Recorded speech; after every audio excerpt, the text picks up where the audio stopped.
Bonjour à tous, alors cette semaine je vais vous faire une vidéo sur l'écran CarPuRide.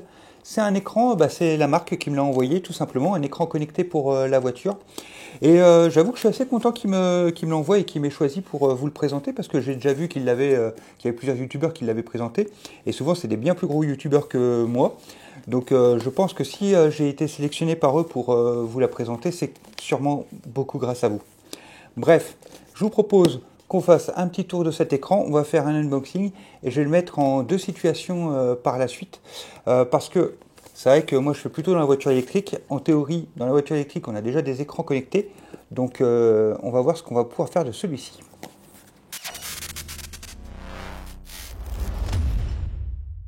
Et surtout les amis, mettez un pouce bleu, abonnez-vous, mettez un commentaire, c'est super important pour la chaîne. Merci beaucoup. Alors on va déjà faire un petit tour de la boîte. Alors on voit que la boîte c'est très simple, hein. On a un petit logo donc très simple, CarPlay, Android Auto, on a AirPlay et puis on a aussi Android Cast. Alors ça c'est des éléments qui peuvent peut-être être bien sympas parce que bon déjà avoir CarPlay ou Android Auto dans des voitures qui ne l'ont pas, ça peut être chouette.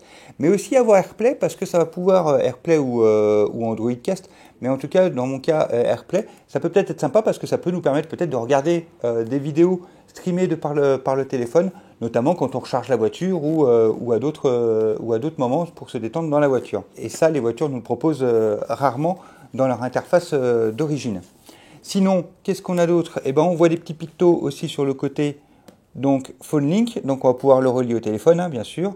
La navigation, alors pas sûr, mais je crois que la navigation passe exclusivement par Android Auto ou CarPlay.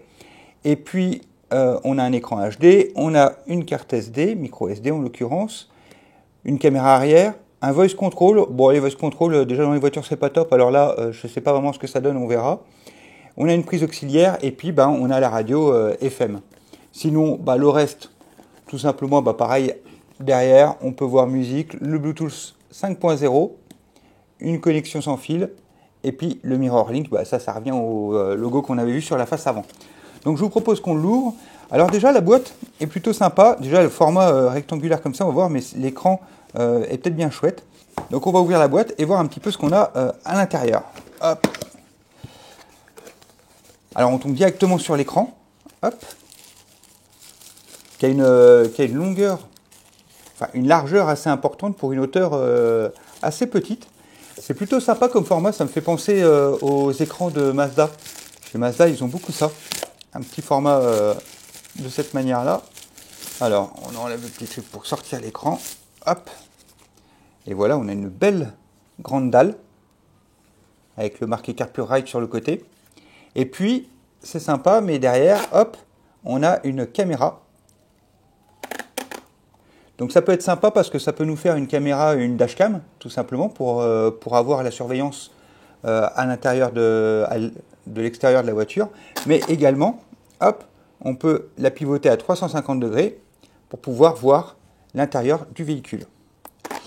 Sinon, alors il est assez léger quand on voit la boîte qui était un petit peu lourde. Qu'est-ce qu'on a comme connectique? Bon, on a les attaches pour l'accrocher derrière et puis sur le côté ici, hop, on dispose du port USB-C pour pouvoir le brancher, notamment à l'allume-cigare. Hein. On est sur une prise 5 volts. On a à côté le petit branchement pour brancher la caméra arrière. Donc ça peut être intéressant. Il y a une caméra arrière normalement qui va nous permettre de pouvoir soit avoir une caméra de recul si on la connecte correctement avec la marche arrière, ou soit tout simplement, encore une fois, une dashcam, mais qui va être à l'arrière. Et on va même voir que normalement, on peut avoir la dashcam avant et la dashcam arrière en même temps, et les enregistrer en même temps. Ça, on verra un petit peu à l'utilisation. Et puis sinon, on a aussi une sortie auxiliaire. Voilà. Je vois aussi qu'on a un petit point ici, qui doit être tout simplement un petit micro, puisqu'on peut recevoir des appels, etc. D'ailleurs, on a une enceinte dans le CarPuRide, ce qui est plutôt sympa parce que ça veut dire que même si on n'a pas de système sonore, vous allez le voir parce que je vais peut-être le mettre dans une de mes voitures qui n'a pas de système audio, et ça peut peut-être être sympa d'avoir un écran interne, ça lui donne une certaine autonomie également. Sinon, on peut le connecter forcément par Bluetooth, on a aussi la possibilité d'avoir une transmission FM, et puis on a les prises auxiliaires sinon pour pouvoir accéder à l'audio, mais on va regarder un petit peu tout ça et voir comment on le met dans la voiture. Qu'est-ce qu'on a d'autre dans la boîte? On a une ventouse pour mettre. Alors je vois qu'en plus on a plusieurs réglages là, hop, aussi bien en longueur qu'en hauteur, et puis même au niveau de l'axe ici. Alors ça c'est plutôt sympa. Je pense que d'ailleurs honnêtement c'est cette méthode là que j'utiliserai personnellement, parce que sinon on a une autre manière ici avec quelque chose qui se fixe sur le tableau de bord ici, qui ensuite, enfin je crois que c'est, je me demande si c'est pas magnétique ou collant, mais en tout cas qui se met où on met la ventouse dessus. Donc ça m'intéresse moins parce que j'ai pas envie de coller quoi que ce soit sur mon tableau de bord ou sur mes tableaux de bord, parce que je vais la mettre, je vais l'essayer dans plusieurs voitures, 2 voitures au moins. Ici on a encore un autre système d'attache qui ici se colle tout simplement sur le tableau de bord. Donc ça pareil, ça m'intéresse pas, j'ai pas envie de coller quoi que ce soit sur le tableau de bord, surtout que encore une fois je veux aller dans plusieurs véhicules avec. On a la caméra arrière. Hop. Caméra arrière ici. Donc je pense que moi personnellement je vais la mettre à l'intérieur de la voiture, sur la plage arrière ou en haut de la fenêtre, et puis je le brancherai simplement à l'écran en parcourant un câble pour m'en servir comme dashcam, mais je pense pas que je m'amuse à bidouiller parce que là on a un petit fil rouge autrement, et celui-ci il suffit de le brancher sur le feu stop arrière, et pas le stop arrière pardon, mais le feu de la marche arrière. Comme ça à chaque fois qu'on enclenche la marche arrière, le feu s'allume, mais également la caméra s'allume. Mais moi, je ne vais pas l'utiliser de cette manière-là. Mais en tout cas, c'est possible. Et du coup, ça en fait un produit qui est assez polyvalent. On a un petit câble auxiliaire. Hop. Et puis, on a bien sûr l'allume-cigare, qui est plutôt sympa parce qu'on a un USB aussi dessus. Ce qui veut dire que ça ne bloque pas complètement l'allume-cigare si on veut en même temps pouvoir recharger quelque chose dans les voitures où on n'aurait qu'un seul port d'allume-cigare pour obtenir de l'électricité. Et puis on a une USB-C qui va se brancher sur l'écran. Alors il est conseillé, même si on est sur une prise 5 volts avec l'USB-C, on pourrait se dire que c'est standard, mais si on veut avoir une bonne transmission FM, c'est surtout celui de natif à l'écran qu'on doit utiliser. Sinon, ils ne garantissent pas du tout qu'on puisse avoir un bon rendu au niveau du son. Il me semblait qu'on avait une carte micro SD, mais en fait, une fois qu'on l'a mise, c'est difficile de la voir, mais il y a une petite carte micro SD qui était directement en fait dedans. Donc, je la remets simplement. Sinon, elle sera assez dure à sortir, mais encore une fois, on ne va pas la sortir souvent, surtout que cette petite carte, au final, elle ne va pas servir à pouvoir mettre de la musique sur l'appareil, mais elle va juste être utile pour enregistrer les dashcams avant-arrière. Voilà, bon je crois qu'on a fait le tour de la boîte. On va partir à la voiture, on va installer tout ça.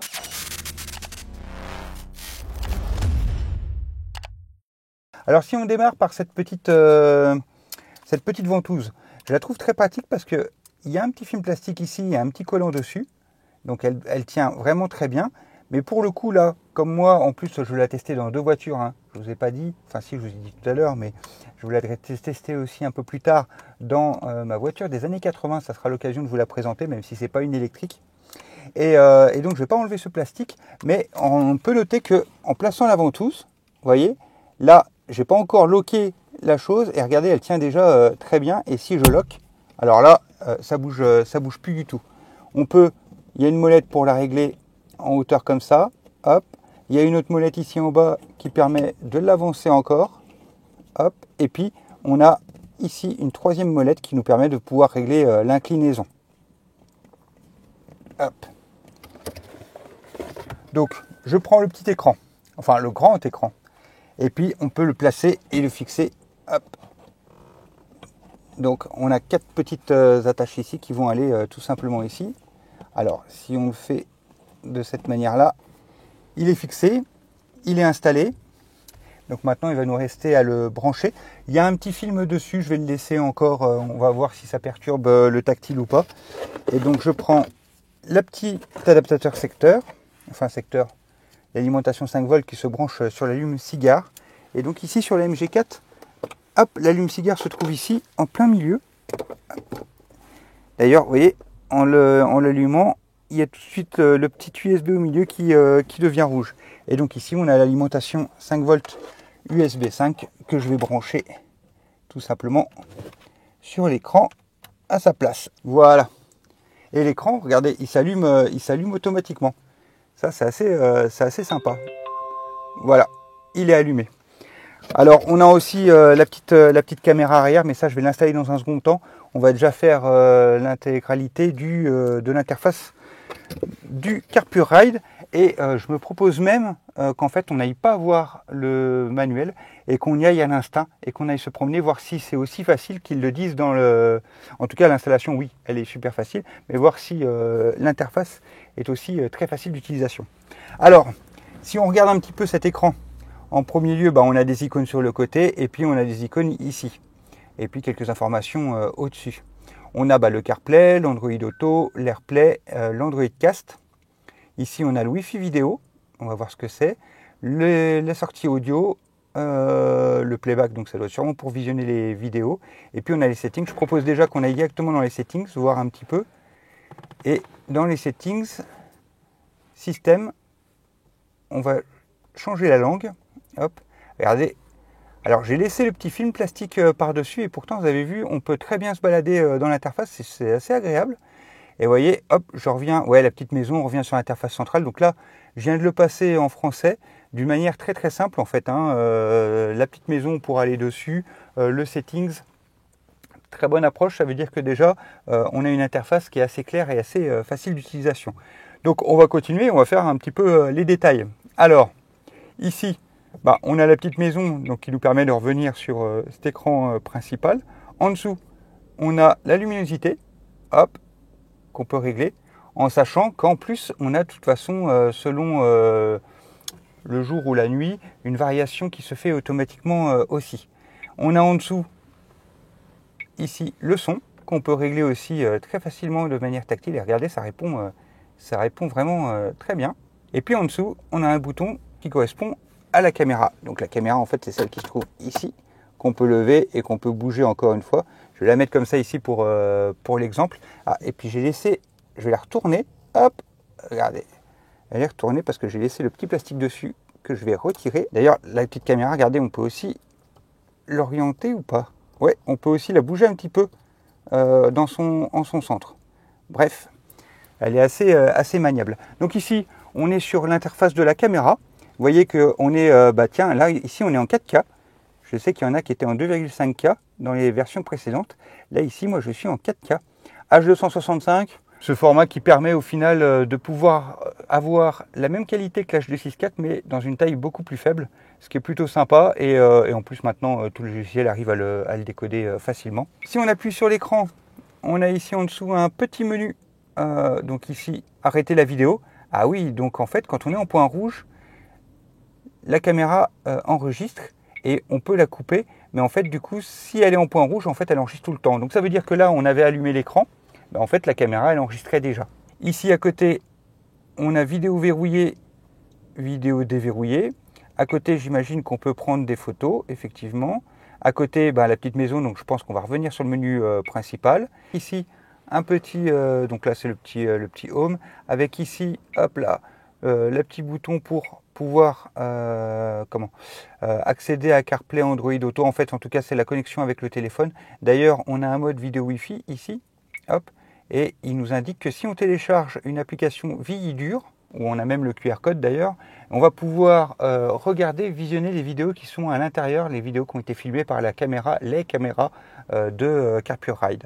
Donc ça c'est plutôt sympa, ça permet d'avoir sur le téléphone de récupérer automatiquement les vidéos ou même de simplement vouloir les visionner depuis son téléphone. On essaiera peut-être ça un peu plus tard. Sinon, si on revient sur la caméra, on a un dernier bouton où on peut couper ou mettre le son parce que du coup là il enregistre en continu, donc avec ou sans le son. Voilà.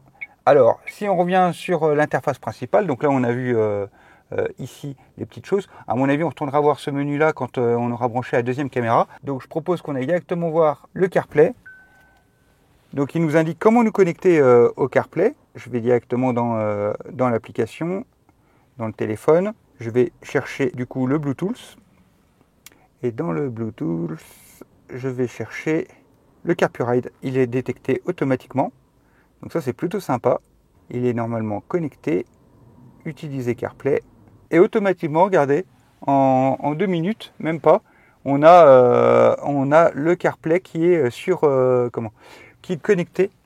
Et donc on retrouve son CarPlay, hein. Regardez, on a vraiment ces applications avec en plus ce format large, c'est vraiment super. Hop, on peut aller dans ces applications, la musique, et en plus la réactivité elle est vraiment top. Là je vais dans le téléphone, je retourne à Waze, et ici on a une manière de pouvoir retourner vite fait dans le menu avec ce petit point. Mais en tout cas on peut vraiment se promener, hop, on retrouve vraiment son CarPlay complet. Ici qu'est-ce qu'on a? Eh ben on a le volume qu'on peut régler, hop, la luminosité. On va pouvoir ici accéder directement aux caméras. Je reviens en arrière, il nous ramène sur le menu, mais on peut retourner. Vous avez vu la réactivité dans laquelle on rentre dans CarPlay. Et en plus, ce qui est sympa, c'est CarPlay, c'est sans fil. Donc ça, c'est chouette. Ça, c'est vraiment chouette. Le fait que ce soit sans fil, du coup, on n'a pas ce fil qui traîne. Et ça, c'est vraiment agréable. Et puis, on a la petite maison qui nous permet de revenir sur le menu. Donc Android, j'ai pas d'Android, je vais pas pouvoir tester. On a le AirPlay aussi qui va pouvoir nous permettre de visionner des vidéos venant du téléphone. Et ici, alors la vidéo Wi-Fi, CarPlay connecté, veuillez d'abord vous déconnecter. Ah, alors, je dois me déconnecter de CarPlay. Donc, si je vais ici... Ah oui, on est connecté. Alors, comment on se déconnecte de CarPlay? Ça, c'est une bonne chose. Je vais voir un peu dans le menu.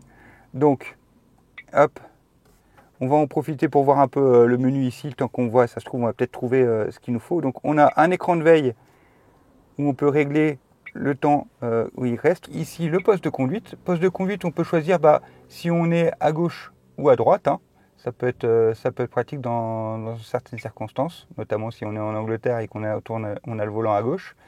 On a un mode écran partagé. Alors là, on est en mode plein écran, mais on a écran partagé. On va pouvoir avoir le CarPlay d'un côté, ou l'Android Auto encore une fois, et puis les caméras. Ça peut être sympa. Tiens, on va l'activer pour voir un petit peu ce que ça donne.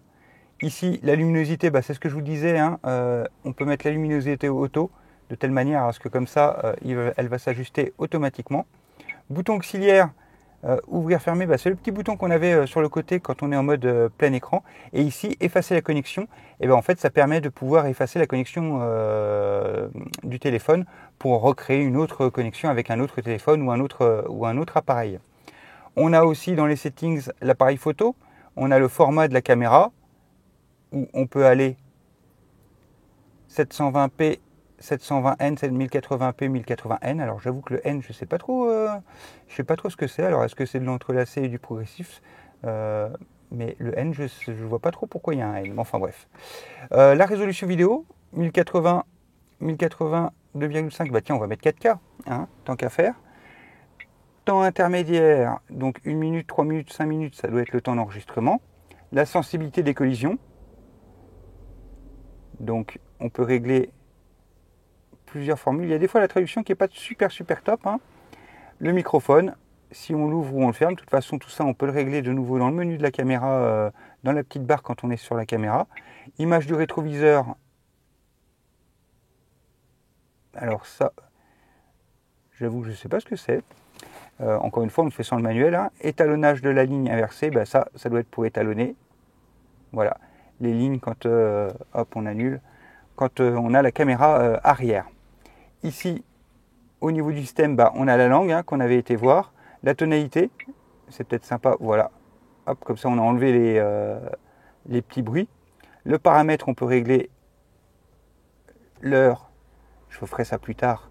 On peut les informations de stockage, on peut formater, on peut réinitialiser, et puis alors du coup, on a les versions du firmware si on veut faire des mises à jour.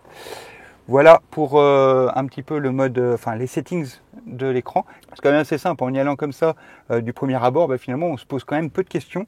Tout est assez simple et tout est assez clair. Je vais revenir dans la caméra du coup maintenant qu'on est passé en 4K. Et c'est vrai que, regardez, la définition est quand même bien meilleure. Alors c'est marrant parce qu'on avait réglé 1080, c'était réglé par défaut 1080, alors que vous voyez en bas à droite, c'était marqué toujours 4K. Donc je pensais qu'on était déjà en 4K, mais non, on a dû aller dans les settings pour mettre ça à jour. Et c'est vrai que là, la définition de l'écran, elle est vraiment pas mal. On a une belle qualité d'image. Et ça c'est plutôt chouette. Je reviens sur le menu. On a lecture vidéo. Donc lecture vidéo, ça va nous permettre de visionner ce qui a été enregistré vous voyez, vu que ça enregistre en continu toutes les 1 minute pour nous, hop, et ben on a plein de petits fichiers. Et si je prends par exemple le dernier, voilà, ici, on entend même la voix puisque le micro est ouvert. Et donc on voit bien la vidéo. Les sorties audio, alors on a les 4 possibilités, hein, soit par le haut-parleur, donc le haut-parleur de l'écran, soit hop, par le Bluetooth audio. Alors le Bluetooth original de la voiture, mode de soutien, machin, ok, donc ça c'est en réglant. On peut passer par l'AFM, donc là tout simplement c'est pour avoir il faut régler donc une fréquence sur le CarPureRide et la même fréquence sur la radio de la voiture pour avoir le son qui passe entre les deux. Et puis sinon on a aussi la possibilité de passer par l'auxiliaire si on a un auxiliaire. On voit en dessous l'écran de la MG4. Alors lui il est un peu plus grand, mais c'est vrai que l'écran du dessus est quand même sympa parce qu'en plus il a très peu de bordure. Donc je le trouve vraiment très chouette et très agréable. On a vu le CarPlay, on a vu un petit peu les différentes choses, on a vu la caméra, ce qui est un des éléments. En fait, là, de ce que je vois, les points les plus importants pour moi pour ce petit écran finalement, c'est dashcam, CarPlay sans fil. C'est les 2 fonctions moi qui me plaisent beaucoup et je crois que rien que ces 2 fonctions, cet écran devient utile surtout pour les voitures qui ne disposent pas de ces éléments de base. Et puis sinon cet écran, j'aime vraiment bien l'idée quand même, je vais l'enlever, hop, de pouvoir se dire et de le mettre un petit peu, regardez si je le mets, je pourrais très bien me dire je le mets, hop là, aussi bas comme ça, et au final, hop là, je le mets quasi face à moi, il ne me gêne pas du tout ma visibilité, et je me retrouve avec un écran, vu qu'il est très bas, comme ça, et ici, il ne me gêne absolument pas ma visibilité grâce au grand pare-brise de la MG4 et je me retrouve avec un 2e écran, un 3e écran devrais-je dire. D'ailleurs, regardez, si je le prends, je vais m'amuser, hop, je le mets comme ça, il est quasiment reposé et regardez, je vais vous prendre avec moi, regardez, du coup, je me retrouve à ma position de conduite, j'ai mon écran ici, j'ai le CarPureRide ici, et l'autre écran ici. Ça peut être une configuration assez sympa.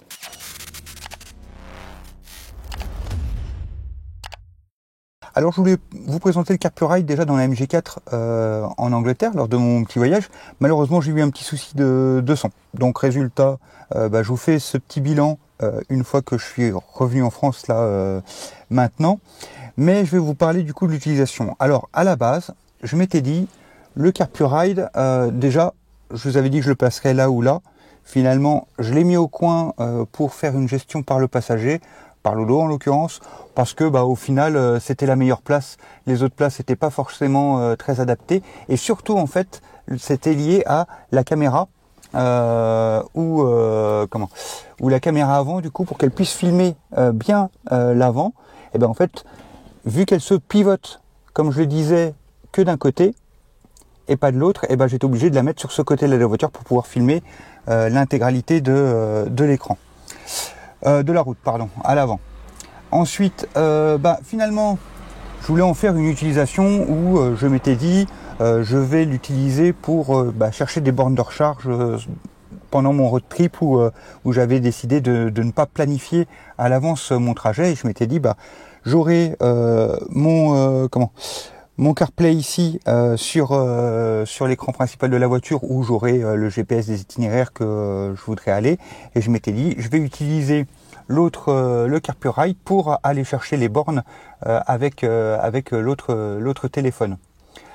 En fait, il s'avère que c'était pas si utile que ça, puisque au final, je me suis vite rendu compte que Waze, alors ça, je savais pas. Je l'ai découvert là. Je savais qu'ils allaient intégrer les bornes de recharge dans Waze.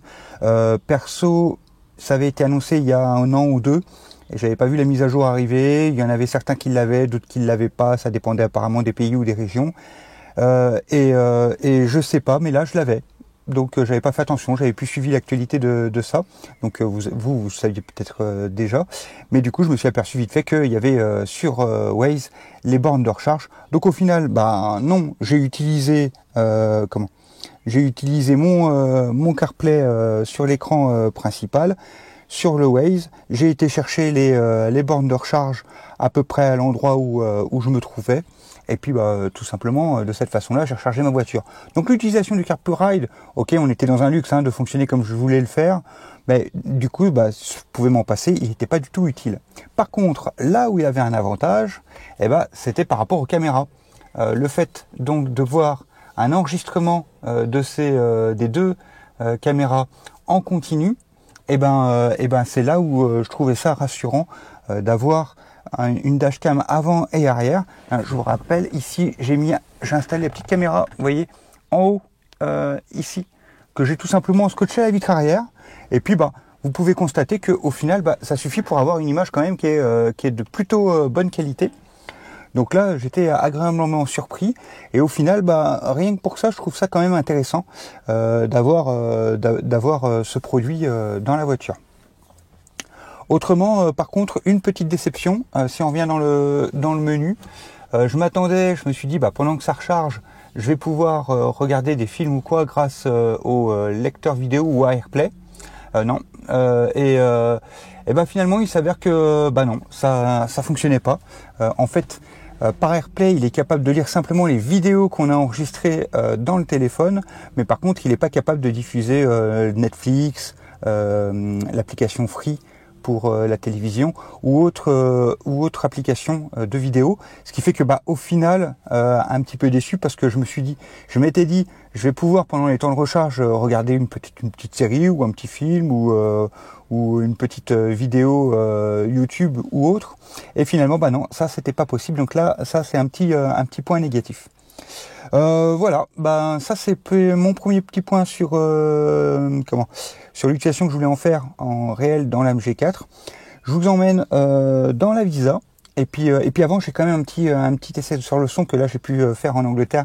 Donc on passe ça et puis après on passera à la Visa, Citroën Visa.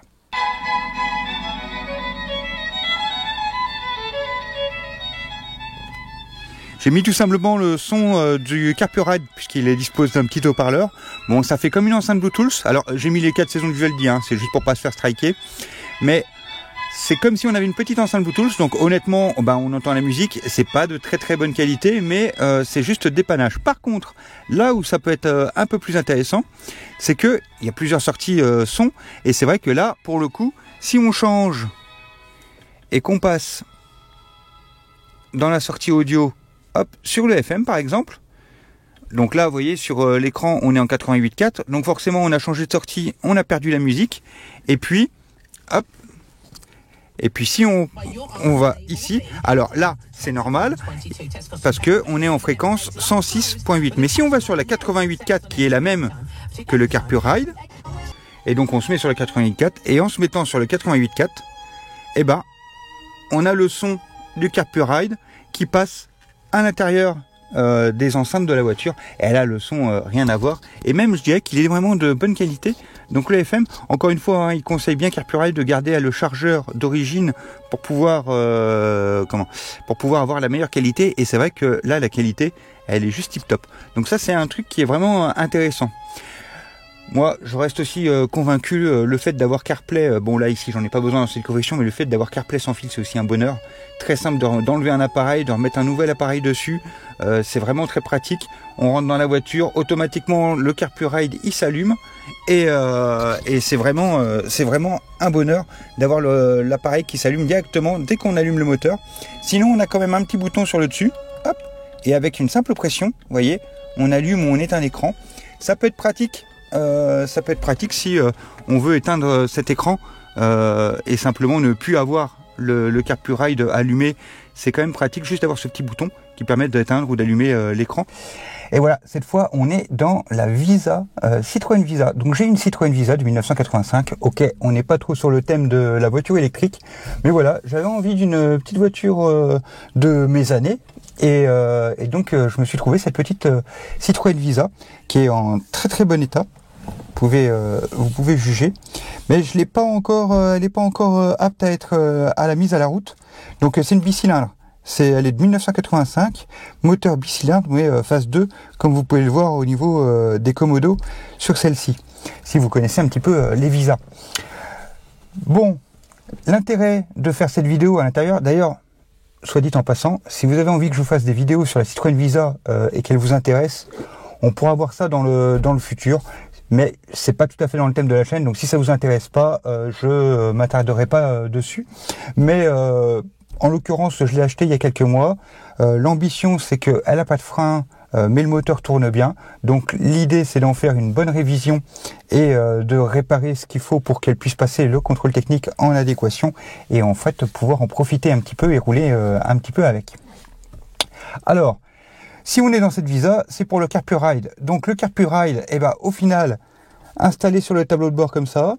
Bon, j'ai rapidement mis à l'arrière la petite caméra sur sur la vitre arrière. Et donc, tout simplement, eh ben, je vais allumer le contact. Hop. D'ailleurs, je prends l'allume-cigare, hein, l'alimentation. Et donc, la Visa est équipée de l'allume-cigare. Donc, tout simplement, je le branche. Vous voyez, il s'allume. Et le CarPuRide se met directement en fonction. Donc le CarPuRide s'est allumé et au final, eh ben, je retrouve toute... Donc là par exemple, vous pouvez remarquer que il y a, hop là, le CarPlay qui s'est mis automatiquement, hop. Je retourne dans les caméras. Donc là, vous voyez, on a la caméra avant et la caméra arrière. Sachant que la caméra avant, bon, là le pare-brise est en plus très sale. Et si vous regardez dehors là, eh ben, on n'a pas une grande visibilité. Hein, et quand on regarde sur la caméra, on a quand même plus de détails à l'intérieur de l'image. Pareil pour la caméra arrière. Donc là, dans un environnement plutôt sombre, on a quand même là, une assez bonne qualité d'image sur les caméras qui peuvent nous permettre de voir ce que même nous, on verrait pas forcément très bien à l'œil nu. Donc ça, c'est aussi un gros point positif qu'on peut mettre sur cette caméra. Mais bon, sur la Visa, l'intérêt par contre d'avoir le CarPuRide, c'est que regardez, on est sur un tableau de bord ancienne, donc là de la Visa de 1985, et puis on se retrouve avec un écran tout à fait moderne où on dispose de Apple CarPlay sans fil avec toutes les options d'une voiture moderne. C'est juste magnifique quoi. C'est vraiment le grand luxe. Donc ça, je valide complètement, en sachant en plus que là, par exemple, dans cette Visa, j'ai pas d'enceinte. Alors si, hop, on a une petite enceinte qui se trouve ici, comme ça, reliée à l'autoradio qui se trouve là avec une petite antenne amateur à l'extérieur. C'est pas grandiose. Le CarPuRide, il a un écran, il a une enceinte pardon à l'intérieur qui fait que du coup, ça va être super intéressant de pouvoir l'utiliser parce que du coup, qu'est-ce qu'il apporte à ma Visa? Eh ben, il va apporter non seulement CarPlay sans fil, ce que j'ai même pas dans la MG4. Vous vous rendez compte? Il va apporter CarPlay ou Android Auto sans fil. Il va apporter du coup tout ce qui est GPS, etc. lié à CarPlay bien sûr. Et puis il va nous apporter aussi les dashcams. Et puis il va nous apporter une enceinte qui va nous permettre d'avoir du son, qui plus est sur la partie haute, donc ça va être plutôt intéressant pour l'écoute, plutôt que quelque chose qui serait basé en bas ou autre part. Donc, et puis l'écran, finalement, regardez dans l'ensemble, ils se font pas si mal que ça dans le paysage. Donc là, je crois que le CarPuRide, il a vraiment un intérêt, c'est de pouvoir donner de la modernité à un ancien véhicule. En plus, le fait qu'il soit amovible, au final, c'est là l'intérêt, c'est que il dénature pas la voiture avec la ventouse, on le met sur le pare-brise, si on a envie de l'enlever, on l'enlève, c'est très simple, très facile, et j'ai même envie de dire que c'est la même chose pour la caméra arrière, parce qu'au final, si on en a vraiment besoin, on la scotche vite fait sur le pare-brise, et puis ma foi, si on n'en a pas besoin, on l'utilise pas, mais au moins elle reste amovible, on la scotche simplement, ça fonctionne très bien. Vous voyez que si je vais dans les caméras, on voit très bien toute la plage, même un petit morceau de la plage arrière. Donc ça, c'est vraiment chouette. J'ai oublié de vous dire aussi quand on était dans la MG4, mais l'écran il est vachement plus fluide que l'interface de la MG4. Bon, vous allez me dire, c'est pas très difficile. La MG4 n'est pas réputée pour avoir un écran d'infodivertissement super bon. Mais ici, c'est à noter, le CarPureRide, il est beaucoup plus fluide. Bref, là, moi, j'ai hâte de pouvoir faire rouler cette petite Citroën Visa qui a, regardez, 89 000 km au compteur. Et donc, j'ai hâte de pouvoir la faire rouler et puis de pouvoir aller me balader avec le CarPureRide comme écran avec CarPlay dessus. C'est superbe.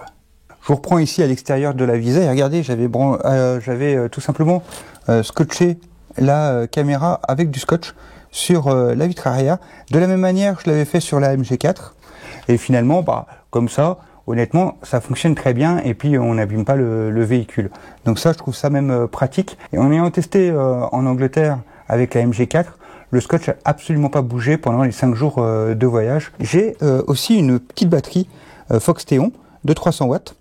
Et là où je trouve que ça peut être intéressant, c'est si vous avez une ancienne voiture où vous n'avez pas d'allume-cigare pour brancher l'alimentation 5 volts du CarPureRide, vous pouvez très bien utiliser ce genre de petite batterie pour le brancher.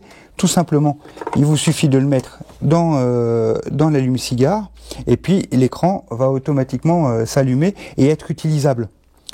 Ce qui veut dire qu'on pourrait très bien aussi imaginer on est parti faire un petit camping, on est parti faire un petit truc. Bon, vous allez me dire, on n'a pas besoin des GPS, mais on peut toujours mettre cet écran avec les dashcams et même la caméra arrière quelque part dans le camping et puis suivre ce qui se passe. Surtout que, en sachant que la consommation du CarPureRide, elle est de 7 watts. Donc, autant vous dire que là, par exemple, vous voyez, j'ai une batterie qui est chargée à 50%. Donc, ça veut dire qu'il pourrait avoir 22 heures d'utilisation. Hop. Je vais me mettre sur les caméras, vous voyez, et donc à 7 watts de consommation, il pourrait tenir plus de 20 heures là avec mes 50% d'autonomie, donc ça veut dire que si la batterie elle était rechargée, je pourrais tenir 40 heures. Je tiens largement ma soirée de camping où j'ai installé mes petites caméras, ma petite caméra arrière quelque part à l'extérieur de la tente ou quelque chose comme ça, et puis j'ai laissé mon petit écran de surveillance comme ça branché. C'est une utilisation autre qui pourrait être fait aussi avec le CarPureRide. Pareil, en camping, petite enceinte Bluetooth, on peut utiliser avec le CarPlay ou l'Android Auto, finalement s'en servir comme une enceinte Bluetooth un petit peu améliorée avec ces petites caméras. Pourquoi pas? Ça peut être utile. Et puis bien sûr, si votre voiture n'a pas d'allume-cigare, c'est aussi pratique de pouvoir brancher cette petite batterie et d'avoir un écran aussi multimédia dans une voiture qui pourrait être encore plus ancienne. Bref, voilà, je pense qu'on peut en profiter pour faire une petite conclusion rapide sur ce produit. Bon, honnêtement, voilà, on me l'a proposé à l'essai. J'étais assez conquis de pouvoir le tester parce que j'avais vu cette présentation chez d'autres youtubeurs. En plus, en ayant vu chez d'autres youtubeurs, je trouve qu'ils améliorent le produit à chaque fois parce que chez les autres, j'ai souvent vu qu'on était pour l'année dernière plutôt en 1080p, en 1080 pardon, qu'on était en HD 6.4. Et puis ensuite chez d'autres un peu plus récemment, on était en 2,5K. Et là maintenant on est en 4K HD 6.5. Je trouve que le produit évolue au final, même au fil des mois. Et puis c'est un produit. C'est pas quelque chose d'indispensable, encore une fois, pour qui a une voiture moderne, l'utilisation, à part l'utilisation vraiment pour les dashcams, encore que ça peut avoir une utilité, parce qu'au final, si vous cherchez une bonne dashcam, vous allez tout de suite arriver à une centaine d'euros, voire plus. Ici, finalement, on a une dashcam avant et arrière pour à peine un peu plus cher. L'autre chose aussi avec cet écran, c'est qu'au final, alors là où il trouve vraiment son intérêt, c'est dans les voitures anciennes, comme là. Franchement, si j'ai un trajet à faire avec la Visa, le jour où elle roulera, ce CarPureRide sera un excellent compagnon pour pouvoir avoir un GPS ou tout simplement une enceinte qui me permette d'avoir de la musique à partir d'éléments modernes comme le Bluetooth ou le téléphone à l'intérieur de la voiture. Donc ça, je trouve ça vraiment juste génial. Et puis ma foi, cette petite utilisation aussi camping ou autre peut aussi peut-être avoir des utilités. Là, je vous laisse libre cours à vos imaginations. Mais Encore une fois, c'est quelque chose qui n'est pas indispensable, mais qui peut toujours être utile. Alors, je sais, certains vont tout de suite peut-être me dire qu'on peut le trouver effectivement moins cher sur des plateformes chinoises. C'est sûrement pas faux. Après, j'ai l'impression que Carpuride fait quand même un bon suivi de ses produits, et ça, c'est peut-être le petit plus qui peut être quand même intéressant. Voilà. Et ben, je vous laisse sur cette conclusion. Et puis, si cette visa vous plaît, n'hésitez pas à me le dire aussi.